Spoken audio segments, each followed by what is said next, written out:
And my daddy, actually me and him planted these trees about 20 years ago. A lot of different memories. Memories rooted into Matthew Holcomb's front yard. He remembers as a young boy planting 2 small trees with his father. And like those trees, they grew up together. You can see how tall they are now. That is, until 2 years ago. He meant the world to me. And still does. It was December 29th, 2015, when Matthew's father, Clarence Holcomb, was found dead in his Easley home. He was shot once in the chest. The coroner ruled it a homicide, but investigators never found the gun or his killer. No sense in my daddy being killed.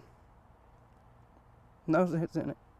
Investigators say Holcomb's body was found by a neighbor who knocked on his door and saw him through a window. Family says the 54-year-old lived alone at the time, his estranged wife moving out with their daughter a month before his murder.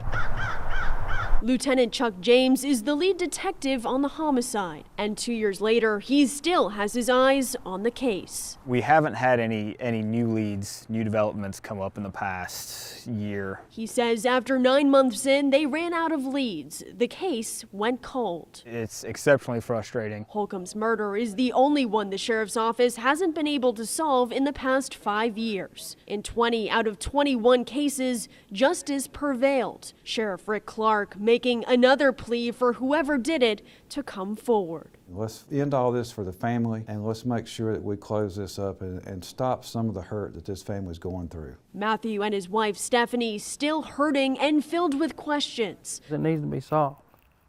Somebody needs to be put to justice. Hoping for someone with new information to come forward. I have to stay strong, because that's what he wants me to do.